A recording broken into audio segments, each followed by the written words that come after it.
Let's get into how this happened then. Then Williams team manager Peter Windsor gave a great breakdown of the circumstances that led to this in Maurice Hamilton's Williams book. Peter said he'd been tasked with making Williams's pit stops quicker, and as well as getting the pit crew fitter and practicing for hours on end in the factory, they'd also devised a system that would speed up the car being released by the lollipop, which Windsor was in control of. Instead of the lollipop operator looking to see if all four wheel gun operators had their guns raised to indicate their job was done, Williams' system was for each jackman to drop their end of the car when the wheel changes were complete. That way, the lollipop, could be easy for me to say, could be raised as soon as both front and rear jacks were lowered, so as the car hits the deck, without the need for one person at the front of the car to check the signal had been given from all four wheels. That system had been working well, but the problem in Portugal was that the right rear wheel nut, I knew I was going to do that, got cross-threaded. And when the wheel gun operator took the gun out to have another go at it, one of the tyre changers on his corner of the car thought he was done and raised his own arm to signal that the change was complete. The gun operator didn't though, and as he went back in to have another go at the cross-threaded nut, the car was dropped off its jacks and Mansell was sent on his way. Mansell said at the time, and in his book, that he didn't blame anyone and that he knew the mechanics involved would be hurting just as much as he was. Ed, is it a sign of how much pressure teams were under with their pit stops that we have the wrong guy putting his arm in the air and the jack operator taking that as a signal to go, even though the guy with the gun hasn't given any sort of signal? It's not nice to play blame game, and I think Williams did a good job in public of not turning this into a who was at fault. But when you watch the footage of this one, to me at least, kind of analysing it, it actually seems quite clear whose fault it was. Yeah, ultimately, it's a failure of process, isn't it? Because they were pushing in terms of improving the pit stop times because there was a bit of a battle going on there. I think McLaren did a new record pit stop in this race. It was certainly hailed as such, I think, in the BBC coverage. So this was considered an important thing to do, and they had done a lot of work under Peter Windsor, the team manager, as you said, to sharpen all this up. But what they didn't have is processes for when things go wrong, which is absolutely essential. And that's fundamentally, that's the challenge in terms of speeding up the pit stops that still goes on today, because the main things are you want the actual function of taking the wheel on and off to be done as quickly as possible.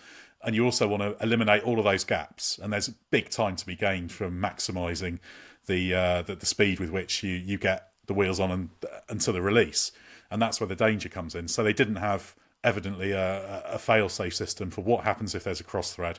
If you're going to be watching the gun coming off and taking that as a signal, because obviously the jackman was looking at that as well, and the tyre changer was taking that as a signal as well. You need some system in place whereby if there's a cross thread to signal that, and down the line you'll see things like later on you'll see people do the sort of cross thing for a cross thread warning.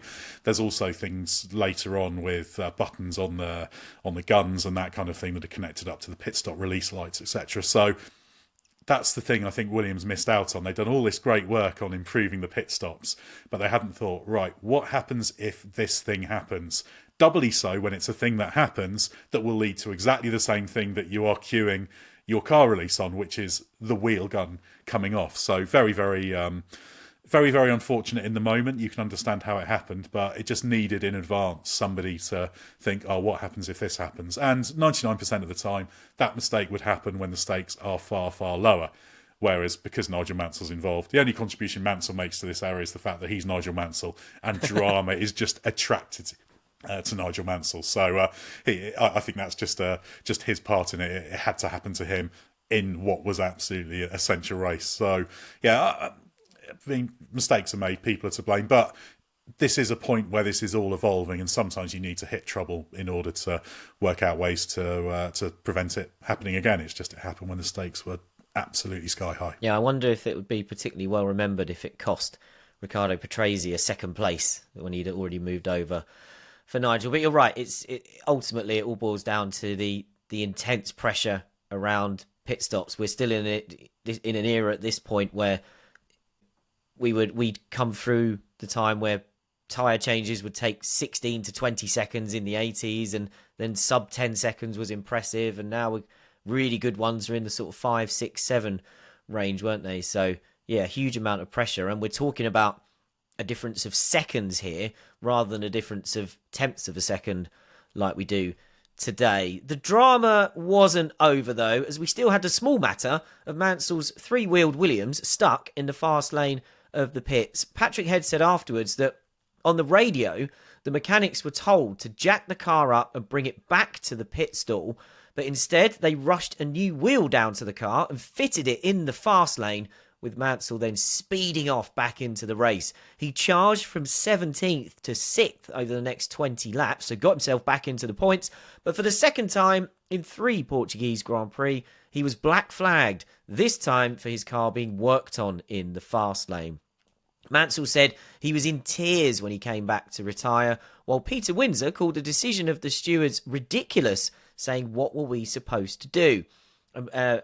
Peter said that he felt Frank Williams should have protested the decision, but Frank didn't want to.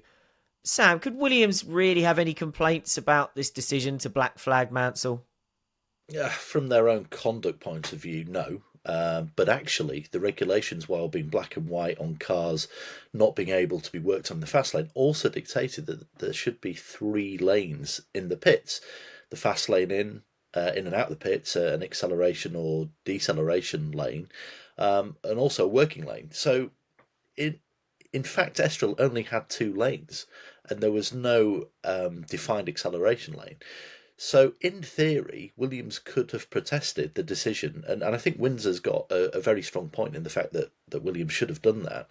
And I think today, if the similar circumstances would have been around today, it certainly would have been appealed against. And a lot of this is detailed by Alan Henry in an autocross of that year, that it was uncovered that there were only 2 defined lanes in the pit lane. Now, Estoril was not uncommon, and Estoril wasn't the only track to have that setup. But actually, the regulations weren't being adhered to. So the race, in theory, could have been null and void if everybody had been protested. But obviously, that never happens in racing. So I think because Williams panicked and clearly had a catastrophic communications meltdown, then that they were quite rightly protested, because taking a wheel to the fast lane is not the thing to do. Obviously, the safety element, I can understand Windsor's point of view that, you know, what else were they meant to do, and they made provision to get the car out of that's very dangerous situation as quickly as they could. But at the end of the day, there was some panic there, as Ed alluded to, and it just all fell down. But the interesting thing for me was that technically the pit lane wasn't set up as it was stated in the regulations, which I don't think was reported widely at the time. But this is, I guess, ultimately a pretty peripheral point to the whole performance that went on there.